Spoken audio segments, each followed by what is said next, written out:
Hello everyone, I'm so excited to be part of this great event, and to everyone out there that I've met and those I haven't met, I just want you to know how honoured I feel to be included in this absolutely magnificent lineup of speakers.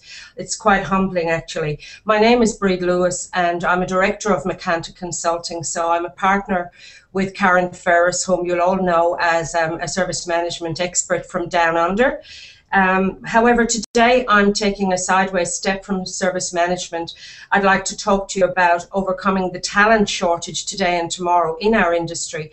And we need to remember at all times that even in a poor economic climate, we need to make sure that we're managing our talent. Talent can be in short supply. Talent is always in demand regardless of the economic climate. So hopefully today I'd like to share some insights with you around talent management. Great. Well, we look forward to it, Breed. And I'm going to hand control over to you. So if you want to start sharing your slides and get your presentation underway, I will mute myself and hide myself from view. So the floor is yours. Okay, well, thank you, Kirsty, and I'm just taking a moment now to share my slides, and once the first slide is up, I'll get going. Thank you.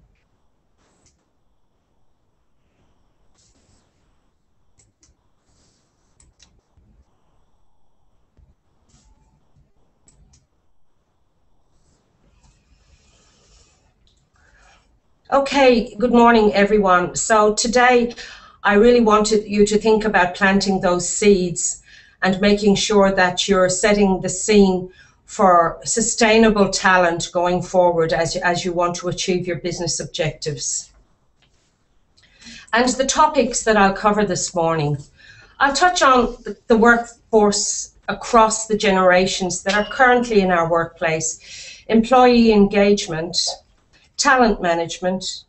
I'd like to share some retention myths with you, which I'm sure you will all recognize. We'll talk about capabilities and how that landscape is changing, how we develop our high potentials, and finally, career paths for our talented staff. We all know Bill Gates, that very famous man who once said, take our 20 best people, and virtually overnight, Microsoft becomes a mediocre company. And this really says it all. This is exactly what talent management is about. Our talent is what sets us apart and which makes a difference between us and our competitors. And it's good to know that Bill Gates recognizes that too. So talking about those generations, okay, so who are they? Well, we'll start with the silent generation. There are a few of those probably lingering around the workforce, those that don't want to retire. And certainly many of them on boards. The 1925 to 1945, roughly, these people were born. So they were wartime babies. Their motto, when in command, take charge. So this is a generation that understood patriarchal society. So they were either in command or somebody had command over them. The values, work itself, and colleagues. And that's very understandable that colleagues would be important here, remembering that they grew up in the wartime era. Their preferences are to work with strong leaders, which is understandable as well, because in wartime the leaders have to be strong and there has to be definite and unambiguous leadership. And the relationship to employer, willing to learn new skills. Then along came the baby boomers, the post-war babies. And their motto is to live to work, which is a really good reflection of how we feel after we've witnessed war. Their values are respect, empowerment, challenge, and growth. Their preferences, a results-oriented work environment and stability. This was the generation whose parents worried about job security, who had gone through extreme poverty, rations, all that comes along with war. And this generation were told to get a good, pensionable job. And there's a slight shift away from patriarchy here, their relationship to the employer. They want to be included in decision-making. Gen X, 1965 to 1977, Well, now this is the flower power generation, the generation of the peaceful protest, whether it's against war, whether it's against government. This generation had recognized that it had a voice, and their motto is work to live. The values: work-life balance, individualism, entrepreneurial, and technology. So this was the first generation that embraced technology in a different way to previous generations who really saw them purely as work tools. Preferences: a harmonious work environment and flexibility. Remember the flower power. So this is the generation that want peace. And relationship to employer: well, they're not intimidated by authority. Again, their parents marched for peace, marched in protest, and they want to stand up as well. And authority needs to earn respect for this generation. And then the much maligned Gen Y, 1978 to 1995. Well, according to Ramon Costa, the business productivity advisor at Microsoft, whom I borrowed this graph from, their motto is really work to live, like the Xers on steroids. Values: well, they like immediate feedback and payoff. Hard work pays off, they believe, and they embrace the technology. Their preferences: they like challenging, meaningful work, and they have high expectations of success. As a mother of one of this generation, I recognize why this is the case, and I'm sure many of you out there would agree that this is the generation whose parents told them they were wonderful, they were talented, they could do anything, they could be anyone. So they have high expectations. And they have little loyalty to the employer, which is also understandable in my book, because they watched their parents go through global recession, and there was no such thing as job security. So in an environment like that, you need to look after number one, and you need to make sure that you, the product, whoever you are, that you look after yourself first.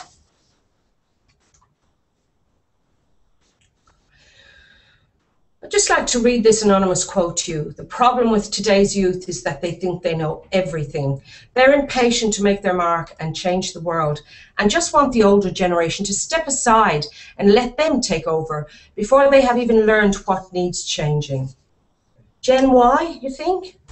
Actually, this unknown quote was published in 1975, referring to the 20-somethings of the day, the people now known as the baby boomers.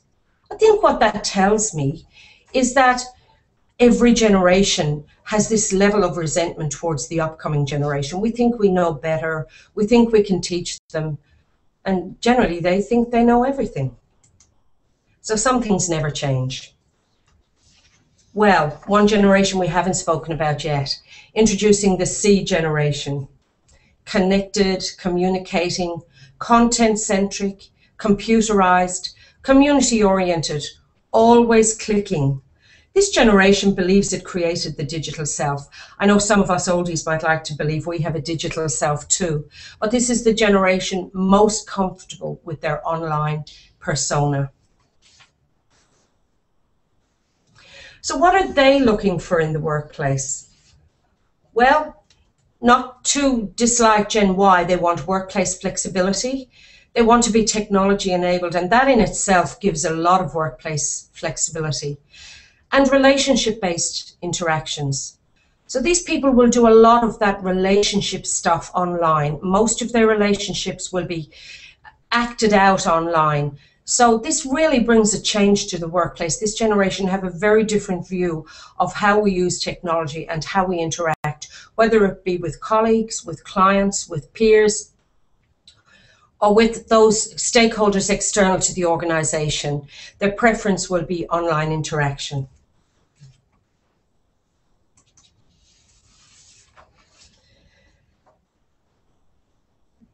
Now, I'd just like to talk to you about employee engagement, because this whole talent management thing, if we have strong talent in the organization, engagement and retention are pivotal in keeping up our reputation as an organization that employs and retains talent. So these people, they need The digital natives, this is the first generation that has never known any reality other than that defined and enabled by the internet, mobile devices and social networks. According to Booz & Co. in a paper titled The Rise of Generation C, their familiarity with technology will transform how we work and how we consume. And I think we're already seeing that. Those of us who are not seeing that have our heads in the sand. So employee engagement requires buy-in and support. Employees have a real voice, not a token voice. Ideas come from many sources and action from many sources. Values are embodied throughout the organization. And it's not about programs, perks, or pay. According to Booz & Co. as well, non-Western knowledge workers will continue to migrate to the developed world as virtual communities make it easier for them to join global teams. And as they do, they will bring with them innovative ideas and working behaviors they generated in their home territories. Skilled and innovative digital entrepreneurs will emerge throughout the developing world in massive numbers. The rise of these entrepreneurs has the potential to significantly disrupt traditional Western business models. And we need to be very mindful of this when it comes to our talent, our employees, that we need to have a shift in our thinking, bearing that in mind. I really quite like this model as we have the engaged workforce at the heart of the matter. And above we can see all those things needed to create an engaged workforce. We need credible leadership, supportive co-workers, job and career satisfaction. In fact, a high-performing organization is what will attract and retain an engaged workforce. And below we have the outcomes. So we'll have committed employees, a high-performing workforce, productive and profitable organization, and satisfied and loyal customers. So this is very much about our culture. Now, if we have a talent and engaged attitude to our workforce, this is all very possible for us. According to Gary Hamel, a world-leading expert on business strategy, a relatively small group of people at the top can hold the organization's capacity to change hostage to their own personal willingness to adapt and to change. So this is a call to action to leaders who are listening today. We have a challenge to be adaptable and to understand the rapidly changing workforce we're dealing with if we want to attract and retain the best talent, which is what's going to give our organization the leading edge. Okay, so I've dropped these words several times now, talent management. So what is it? They are a bit of a buzzword right now. And really what it's about is the alignment of employees with business priorities to deliver greater performance and results. So you can see it's not something we do in isolation. It's very important that there's strong alignment with what we're hoping to achieve so that we get the right talent to help us achieve that. Keeping the end in mind, performance management, competency, leadership development, and succession planning. We talk about these things a lot. We really need to be acting on these. We need to have strategies around all of these areas. As organizations strive to meet strategic goals, they must ensure that they have a continuous process for recruiting, training, managing, supporting, and compensating their employees. And one key retention strategy is to engage in talent management. Why talent management? Well, the context in which we do business is more complex and more competitive and rapidly changing. Employee expectations with the emerging generations, they're changing with a desire for work-life balance and meaningful jobs. And then there's the war on talent. Workforce demographics are evolving as large numbers of retirees leave. So the baby boomer generation, and I'm one of those. I'm having a big birthday next year, and I'm telling you now, it's not my 21st, my 30th, my 40th. And my generation, they are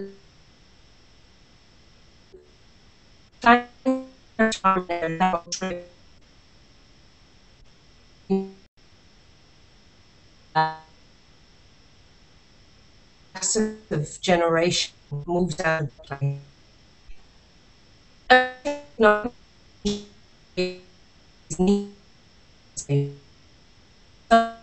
generations of the baby boomers, for instance, who are hanging around and deciding they want to work till they're 70 or longer, they're needing to skill up so that they have the competencies, as there's a big shift in organizations with the skill set required and the tools required. Now I'd like to talk to you about the evolution of talent management and how it came about. So if we look back to the 70s and 80s, the role of HR served more of a business function in hiring people, paying them, make sure they had the necessary benefits, and firing people as well. So it was very hands-off for the managers. They got someone else to do all of this for them. In the 80s and 90s, HR had a larger role of a business partner reaching out to support lines in recruiting, training, and communicating for employees. However, today, HR functions are becoming integrated with the business with a focus on management processes. And I have this lovely slide to share with you that I really like for giving us a comparison between the old mindset about employees and the new talent mindset, thanks to Ed Michaels and Ellen Hanfield-Jones. So in the past, we had this vague notion that people are our most important asset, but we still did nothing to change how we managed them. We still were very hands-off with the HR and the people side of our business. Now, there's a deep conviction that better talent leads to better corporate performance. Before, we had the view that HR was responsible for people management. Now we understand that all managers are accountable for strengthening their own talent pool. And we all remember the 2-day succession planning exercise once a year, if we were lucky, because when times got tough, that often was missed out. Now, talent management is a central part of how we run the company and how we plan for the future. And I can remember even myself having this victim mindset of, oh, I work with the team I inherit, I work with the people I inherit, put my hands in the air, what can I do? Now, I need to take bold actions to build the talent pool I need. So what are you looking for? And I'm making an assumption here that the general audience is a service management audience. And one of our key objectives in our business is a service culture. So customer first, internally and externally, collaboration and teamwork, proactive, not reactive. We need to be a learning organization. We need to really maintain our edge. And of course, we need to endow our staff with the opportunity to use their creativity and empower them. According to Glenn Remoreris, who is a very experienced IT business leader, culture is one of the softer elements of an organization's identity, but it's extremely important when you want your organization to improve its service delivery system. Again, we're talking about the people and the talent. Now, here are some obstacles to good talent management. The senior managers don't spend enough quality time on talent management. So what is needed is a deep-rooted conviction among business unit heads and line managers that people really matter, that they're responsible for developing the capabilities of the employees, for nurturing their careers and managing the performance of individuals and teams. And remember, managers will need education too, so that they understand what their responsibilities are. They'll need KPIs around talent management. We need to make this stick. Another obstacle, the organization is siloed and doesn't encourage constructive collaboration and sharing of resources. So is your organization siloed? Do you have pockets of excellence, but they won't share with other people within the organization? So there's a lack of collaboration. And with the plethora of collaboration tools out there now, all we need is a good culture to make sure that people are collaborating, reward them for collaborating, make collaboration one of your values in the organization. Senior leaders are not sufficiently involved in shaping management strategy.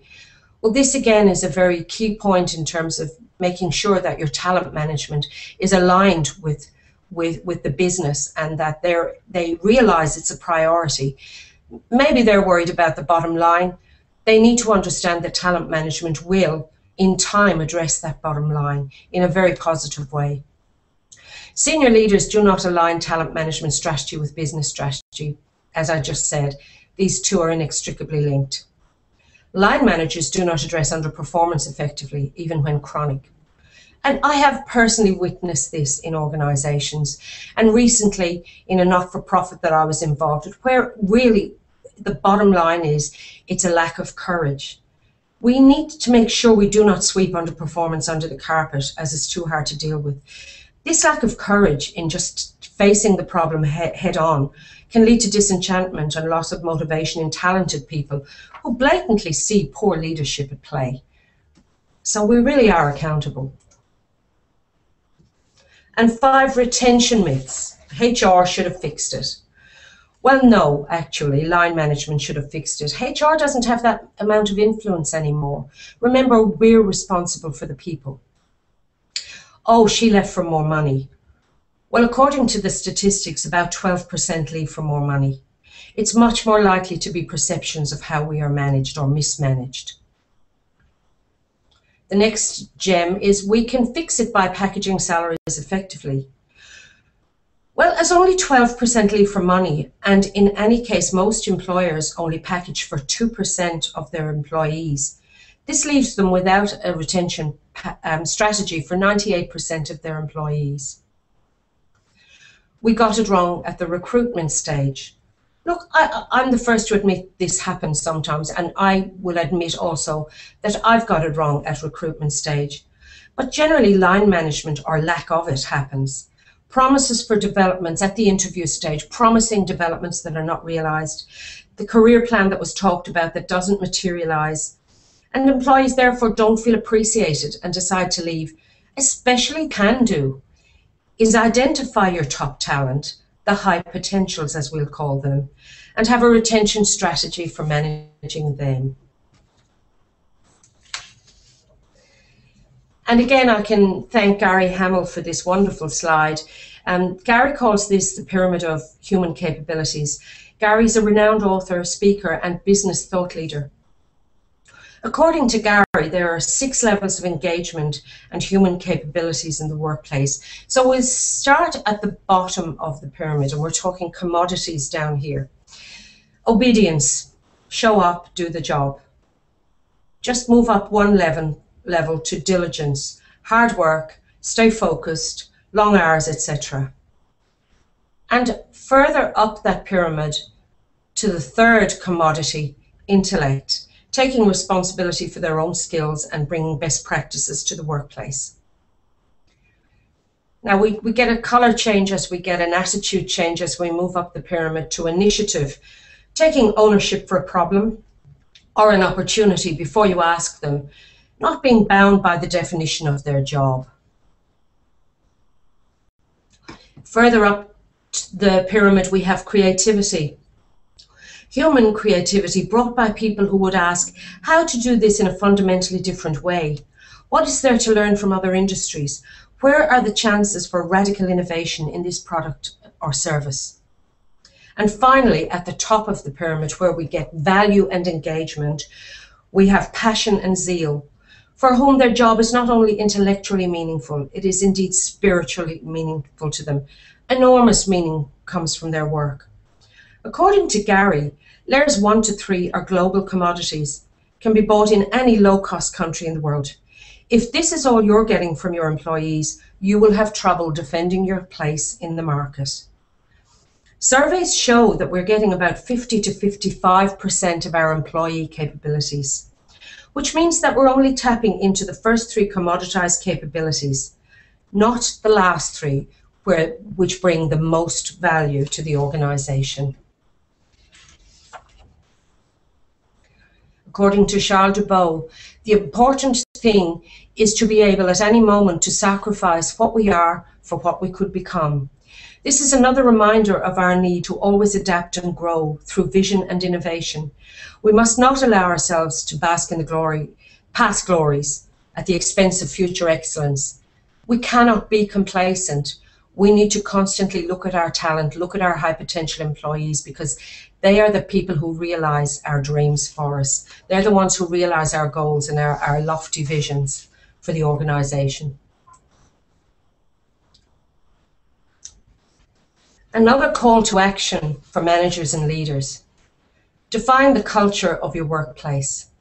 Seek advice from the on-the-ground leaders and test your assumptions and messaging before you take anything company-wide.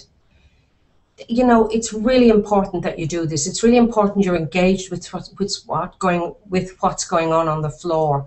Do not just assume in your ivory tower that you know what's going on and send out these edicts. If you're restructuring, say why, and describe everything workplace in terms that relate to the employees.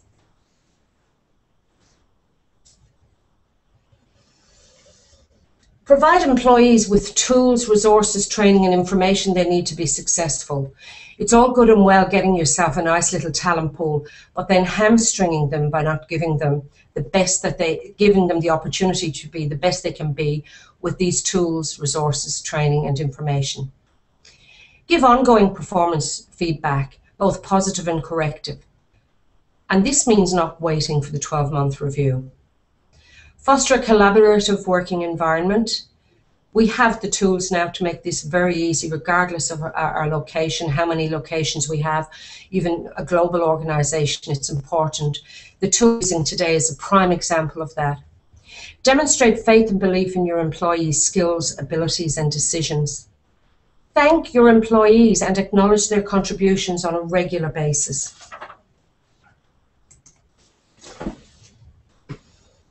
Work-life balance. When we talk about work-life balance, typically we tend to picture in our minds couples with young children who need to rush home to take care of things, make sure family needs are met, as well as the workplace needs. However, we do need to rethink this. Young people are more mobile than ever and less committed to individual organizations. Because of skills shortage, they will seek out organizations that cater for these aspirations. They'll be looking for values alignment.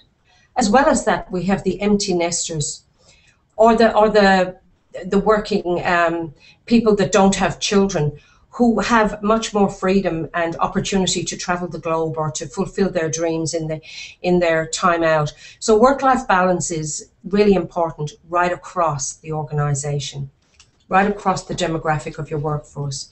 To retain staff, we need to be more flexible, ensuring that work-life balance is possible for everyone. And we need to lead by example as well. Lead a balanced life yourself as a leader. Show people that what happens outside of the office is just as important as what happens within the office. Build an atmosphere of trust. The behavior of leaders and managers speak louder than words. Communicate constantly with employees. Encourage people to express their ideas and opinions. Make sure that there's an environment of no fear to try new things and make mistakes. And lastly, hold people accountable for adhering to the organizational values. Because if you do not, there will be an erosion of these values. It's really important, and again, it may require courage to make that call when someone behaves in a way that's counter the organization's values. According to James Humes, the art of communication is the language of leadership.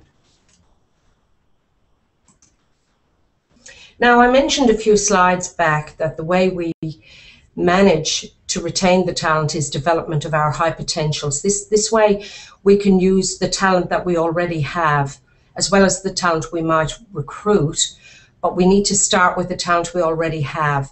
So what drives these high potential people? How do we identify them? They like challenges, they like being challenged, problem solving, creativity, curiosity, seeing the results of their efforts. They like making things happen, and they like being given the opportunity to make a difference and to influence. So when you start with talent management, you look at your first and identify high potentials, as I said, your current employees. Look for openness, emotional stability, extroversion, conscientiousness, and kindness.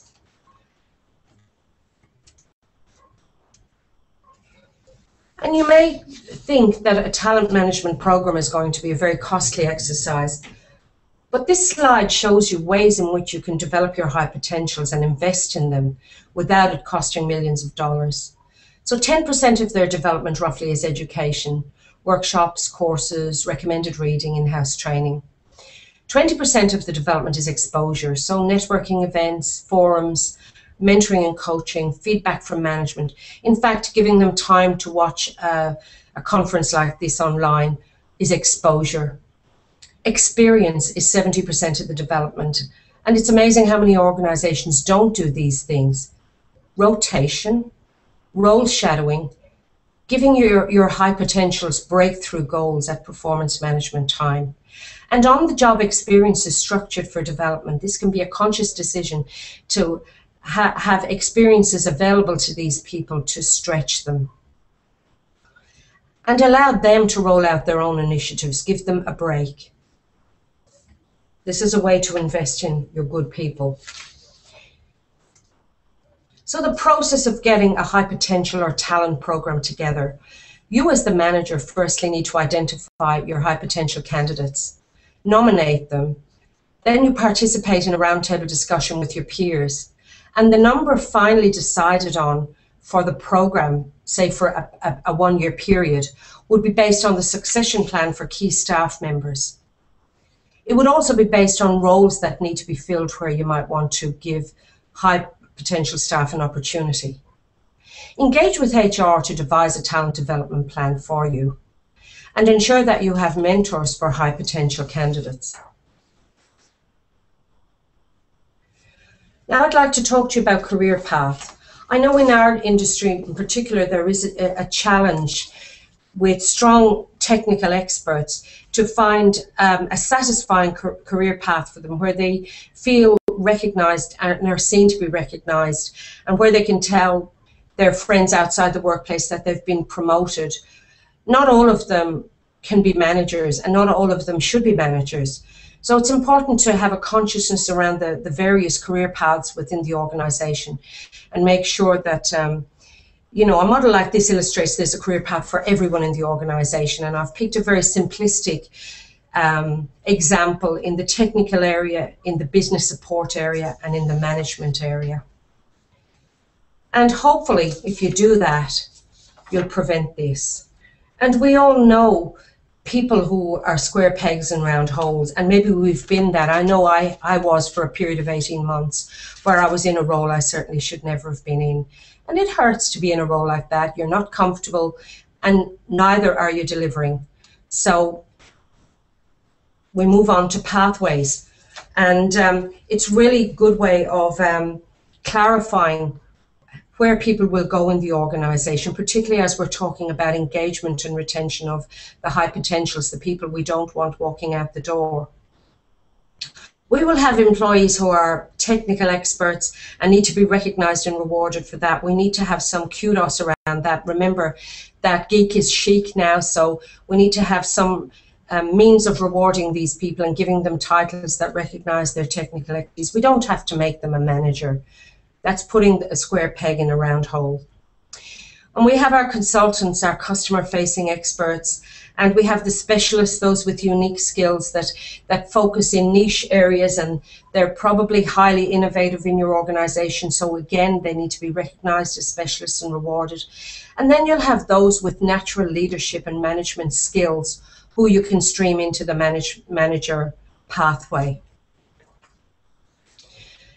And the expected outcomes for organizations that invest in talent management: first of all, you have an early identification of your talent pool potential, recognition in the industry for developing talent, which of course will improve your attraction and retention. Your brand will have talent written all over it, and that's what you will want, because people who are worth hiring will want to work with you. And remember also that in a downturn, talent is all you have.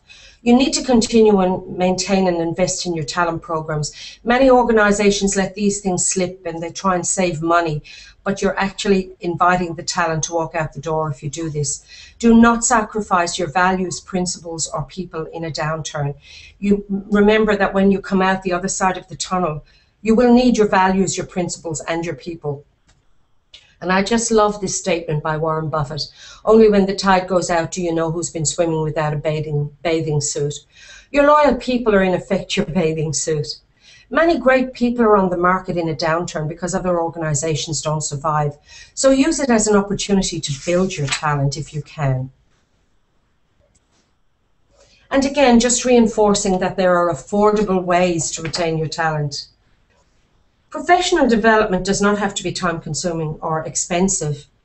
Encourage your people to follow industry blogs, read white papers, and share books with your employees. Make sure there is plenty of knowledge to be shared with your staff.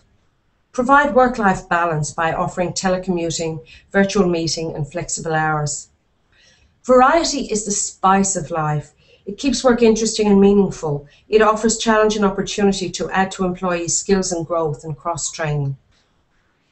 If you have an employee who wants to go back to school or college, help out with either costs, if you can, and if you can't, flexibility with study time. And remember, quality and timely feedback is powerful and costs you nothing. Give feedback immediately after project or event completion. Don't wait until the 6 or 12-month review.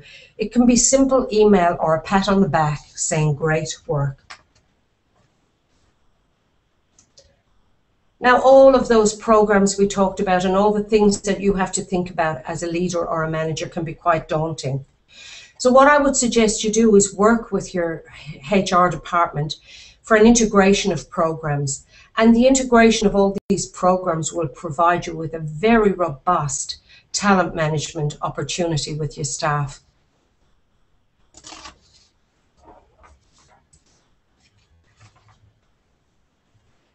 And finally, this is strategic talent management. It creates a structure and environment to ensure best utilization and deployment of talent. So for business priorities to be achieved, we need talent management which feed into organizational capability. Talent management will help you attract, develop, and retain, and organizational capability will ensure maximum return on investment from your talent. Thank you very much for your time this morning. I really appreciate the opportunity to speak with you.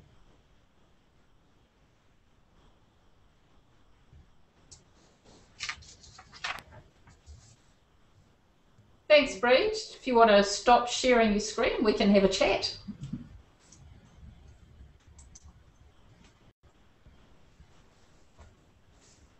Just if you click the screen share button on your left, we'll come back to seeing your lovely face. Thank you. Hi. Well done. Now we do have we've got a few questions that have come in from the Twitter sphere, and I mean, listening to that was great because I'm in the same position as you. I've got children entering this this next generation of workers, and seeing the world that they're entering, it's just so different from what happened when I entered the workforce. I mean, more years ago than I want to mention. I have to say, like you, I've also got a big birthday coming up next week actually. So, yeah, I mean it's quite frightening to see what they're facing. I mean, it really is quite different.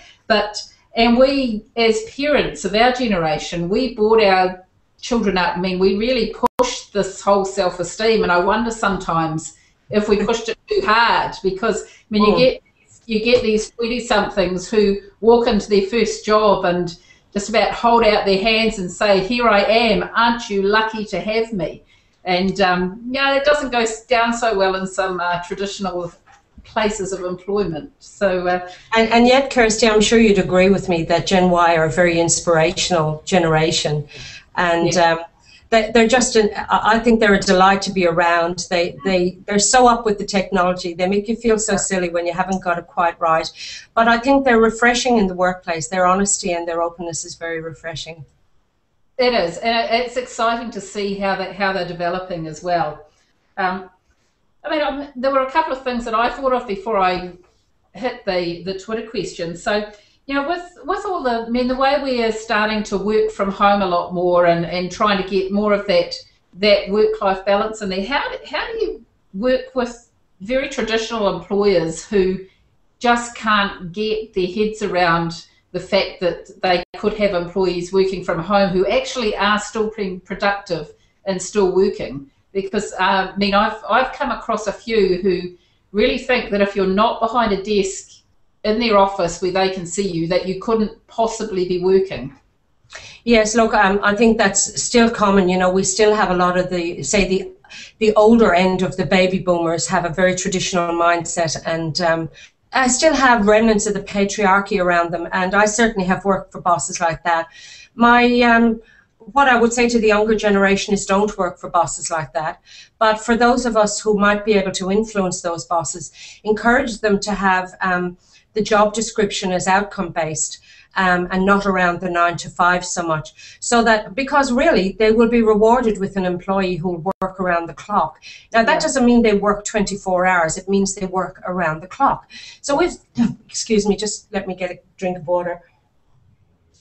So if the dog needs to go to the vet, or that you need to go to the school play, you can do those things. But at 8 o'clock at night, when the boss is sitting down to dinner, you're still working. So it's really about outcomes-based job description. So the employee understands exactly what outcomes the employer requires, and the employer is comfortable and not breathing down your neck so that you deliver that.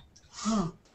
Yeah, I think too with the global networking that we're doing now, I mean, most of my work in the last 4 years has been with people who don't live in the same time zone as me. So, I mean, time actually means nothing. I was far better off taking a couple of hours in my morning when the UK was sound asleep to go and do my own stuff, and working at 11 o'clock at night or midnight, because it was the way we're moving is a far more global networked approach to work. Exactly, and all this collaboration allows us to do this around the globe. We can talk, you know, I mean, today's a perfect example of it, what the technology we're using today, yeah, of what's possible. Now I'll just flick over to some of the questions we've got through from Twitter. Now, one of them, I think you may know the person who asked this question. A question here from Karen Ferris. So I'll speak to her later. So how did you feel being the first live speaker in the world for TFT12? Well, actually, I was very nervous before I came on air. The technology is the thing, and being an avid fan of astrology, and I'm saying this especially for Rob England's benefit. Hi, Rob. I hope you're well. Mercury was retrograde through most of November, which gives the world lots of technology problems. It's just about, we're still in the shadow of it. So I was terrified the technology would let us down. And I am one of those baby boomers that's not a digital native. So I'm very grateful that the technology didn't let us down. No, we had one tiny bit of audio disruption somewhere in there, but it lasted for maybe 20 or 30 seconds and, and didn't impact. But that was the only slight glitch, and you wouldn't have noticed it at all. So, and I don't think that's a relief. No, it was fine. So now a question from Jackie Harworth. With all the evidence for the importance of talent management, why do most service desks hire based on budget alone? Well, that's the burning question, Jackie, and when you have the answer, can you let me know? I mean, really getting this message out there is really important, that we all know people who are the square peg in the round hole, and we all know that budget-driven decisions around staff do not pay off. You know, you can be your average company and you can struggle along if that's what you're doing. But if you want to be at the leading edge, you have to invest in your people. You have to invest in your service desk staff. They need to be trained. They need to be the right kind of people. You know, they need to be talent for the service desk. Yeah. So these are the consultant type people. You know, when we talk about the pathways, you would make sure you have people with strong interpersonal skills, strong resolution type skills in terms of problem solving and conflict resolution, so that they can deal with the most difficult client. Yeah, and if they haven't got the skills but they have the attributes, you can train them. Yeah. No, that's right. I mean, hiring for skills is not always the right thing to do. Often, especially when it's a customer-facing role, hiring for those personality attributes, the patience, the ability to soothe egos, and those sorts of things can be really important on the service desk. Absolutely. And those soft skills are often overlooked, and they are far harder to give to people than technical skills. Maybe. That's right. And we need to be very mindful of that in service management, because everything we talk about is about the business, technology, it's about the people. And yet we make the same mistakes that we accuse everyone else of making. So we do need to eat our own dog food, so to speak. We do, and we don't do it often enough. Now, I have a question here from Antonio. Does making people accountable for adherence to organisational values work? Culture should be inspirational. What do you think on that? Well, generally, the people that are inspired are not going to act counter the values, But it's really hard to have 100% adherence to the values in an organisation. And if you have a person that's a bit of a troublemaker or a bit of a negative influence in a team, and they tend to say or do things that are counter the values that you espouse and that you're really serious about, to call them on it, whether it's in the tea room, whether it's at Friday night drinks, and to call them on it is going to send a very clear message to the staff. I don't know how successful you would be, but to me, the best way to make a change is to live by the values yourself. And if you actually haven't got the courage to stand up for the values, well, you're not espousing them yourself. Yeah, I completely agree with you on that. Now, a question here from Daniel Billing. Is embracing... Hi, Daniel. is embracing responsibility and accountability at work a generation or a personality thing? Very good question. I would say that for some generations, they didn't get a choice in this. So for to talk, and we didn't go back. We only went back as far as, say, the wartime babies. But I would say that they didn't get a choice in it, and I would say the baby boomers, the older section of baby boomers, didn't either. Now I would say very much it's about example and personality. Yes. Yeah.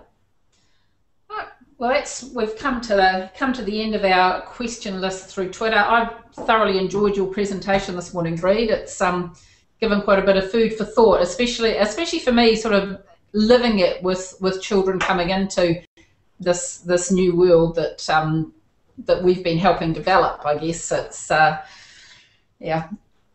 pretty daunting for them, and daunting as a parent too, to see what they're actually going to come up against. So sorry, Kirsty, can I just finish by thanking you and thanking Chris and Emma and all the TFT 12 team for making this possible. That in itself is an inspiration. So thank you very much and allowing me to be a part of it. It's been a pleasure to have you on board, Breed. We've got some brilliant speakers over the next 22 hours now. So I hope that everyone who's listening here will listen for as long as they're awake, and then tune in tomorrow to the SDI channel and find all the different ways that they can consume the material from today. It's not going away. Everything that we are producing today is going to be available online in so many different formats that there is no excuse not to consume what's being produced today. It's a living event which is just going to keep rolling on. So thanks a lot for your time, Breed. You've been absolutely brilliant. We'll close this particular hangout now. I'll be starting another one, and very shortly we'll be welcoming Karen Ferris to do her presentation for us. So I will catch you all online at the top of the hour. See you all soon. Thank you, Kirsty. Bye. Bye.